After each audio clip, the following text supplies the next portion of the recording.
Hello, this is the Watchdog, and welcome back to Fun with Watches. If watches weren't fun, you'd only need one. Today we're going to do a comparison video. We have the QINGXIYA 6671 and the BINBOND B930, and these are both homages to the Rolex Yacht Master. Let's start with the wrist check. I'm wearing this Porster Hulk homage, and Greg was wearing my Actnight homage to the OP with the polka dot dial. Grego is still upset I went to Hawaii without him. He said I'm a little carried away with the Hawaiian nonsense. I brought him a can of beefaroni from Chef Poi RD. Okay, let's take a look at the watches. Neither one came in a box. These are all pretty cheap watches, and they usually don't come in boxes. I ordered both of these watches on a whim and decided that instead of doing an entire review on both watches, and since they are so similar, it might be easier to just do a comparison video. I no longer have the Addis Dive, which is a much nicer version of this, so I couldn't include that, but in all honesty, that would have smoked both of them, and so it really would have been a very fair comparison. The QINGXIYA is 1322 at the time of this video, and the BINBOND is 1486. So the prices are fairly similar. This is just a hair cheaper, but not much. The QINGXIYA only came in this color, and it looks, they call it black, but it looks more like a dark gray to me.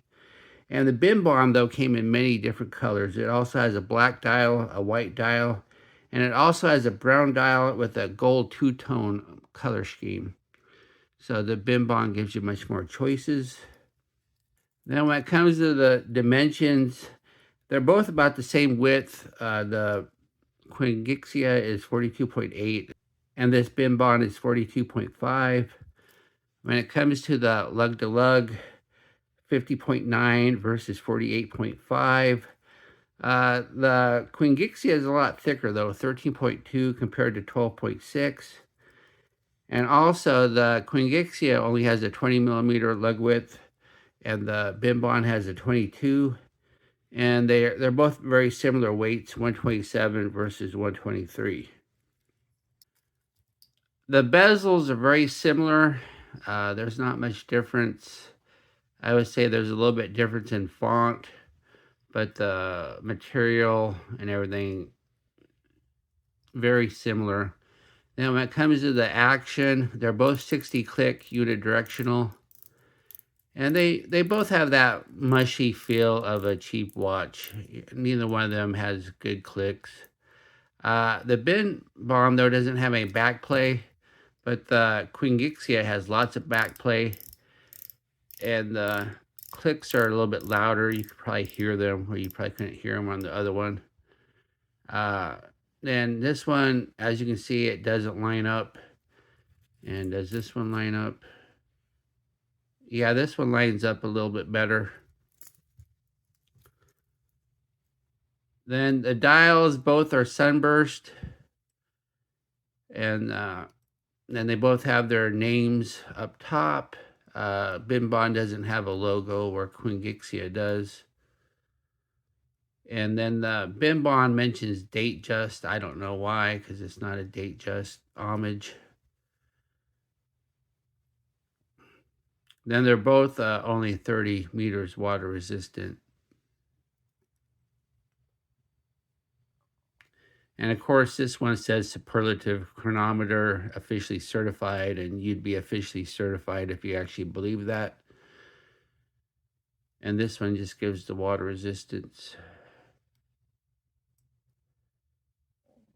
Then if you look at the Cyclops, they're both about the same. They both barely magnify.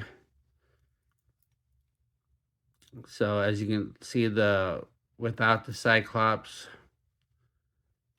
there's not much magnification there.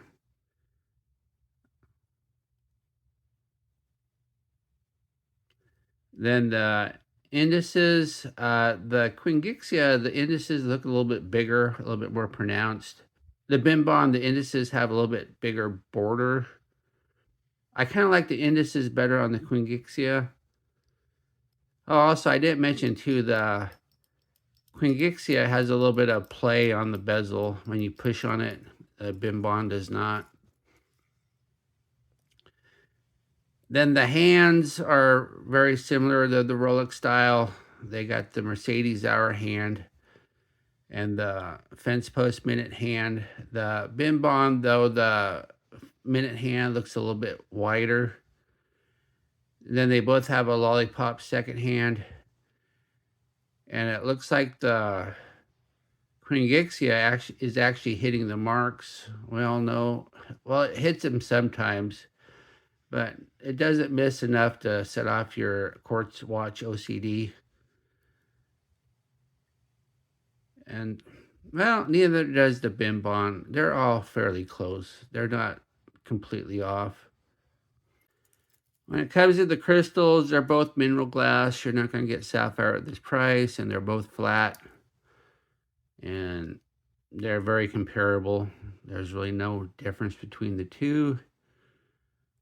Then when it comes to the crowns, they're both unsigned. This one's got a little bit of more of a dome to it than this one does. And the BINBOND, though, is a little bit bigger. They're both push-pull. You're not going to get screwed down with only 30 meters. Then when it comes to the crown action, the BINBOND's fairly loose. Let's see if we get that annoying minute hand jump. You got a little jump there. Let's see if we hold it, if that helps. Yeah, if you hold it, it helps. Then the QINGXIYA, the crown action isn't near as loose. And if we push it here, yeah, you didn't get much of a jump at all.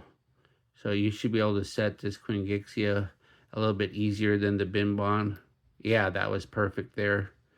So yeah, the QINGXIYA has a little bit better crown action than the BINBOND. The cases are both chrome-plated alloy, and they're both similarly shaped. The QINGXIYA, though, is a little bit thicker. That's why you got a little bit thicker watch there. And once again, the BINBOND has a 22 millimeter lug width, and this is only a 20. Then the case backs of both watches, they're both press-on. You're obviously not going to get screwed down with only 30 meters, and this coin edge is a fake. You can see the slots for the tool there. And then the BINBOND, they're very similar, both fake coin edge press-ons with a slot for the tool. The bracelets of both watches, this is one of the biggest differences between the two. They're both 3-link oyster style, but the QINGXIYA is hollow. You can see the seams. And the BINBOND, though, they're actually solid links. So the links on the BINBOND are much nicer. They both have inverted end links. And both end links are hollow, so you don't get solid links on the BINBOND. Or you don't get solid end links on the BINBOND, even though the rest of the links are. They both have push pin adjusters, not screw pins, and that's fine with me. Just easier to size it. The links, though, on the QINGXIYA are a little bit bigger than the BINBOND, which is unfortunate because the QINGXIYA has a butterfly clasp. So you have no micro adjust whatsoever. So removing links is the only option, and you do not have half links. So getting the perfect fit is not always a possibility. Now, granted, the watch is only 125 grams, so it's fairly light. But yeah, you're not going to get the perfect fit on the QINGXIYA. The BINBOND, we have this really bad clasp. I really don't like these at all, but at least you have 2 holes to micro adjust. So getting the perfect fit's a little bit more feasible. But because the links are smaller too. But yeah, this clasp sucks. I never liked this type. You see it on a lot of watches in this price range. Here's the QINGXIYA on my 7.5-inch wrist.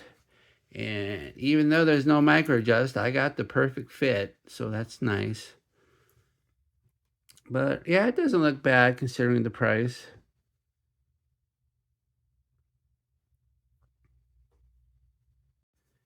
And here's the BINBOND on my 7.5-inch wrist.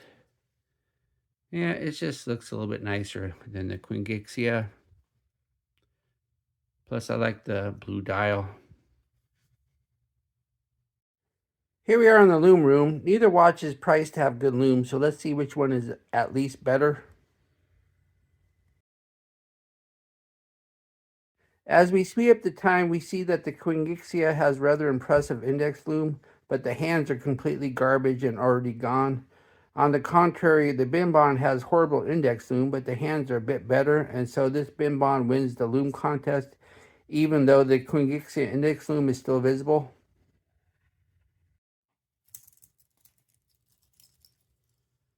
What does the QINGXIYA do better than the BINBOND? Well, I think the indices are a little bit better, and the indices are better loomed. And it has better crown action. It's not so loose. What do I consider to be a tie? The Cyclops, they're about identical. And the bezels and the crystals are really similar. And what does the BINBOND do better? Everything else. It has better hands, a better dial, a better bracelet. The clasp actually has micro adjust. The case is a little bit thinner. The crown is thicker. And you have more color options. So which one do I prefer? Well, I prefer the BINBOND. I think it's just a better watch, and it's only $1 more. So I think the BINBOND is your better choice. I do not hate the QINGXIYA. I don't think it's bad considering what I paid for it. But I think you're better off with the BINBOND. Well, thank you for watching my comparison video, and I will be back with another review. More than likely that Porster I'm wearing. Be sure and like and subscribe to my channel. Bye.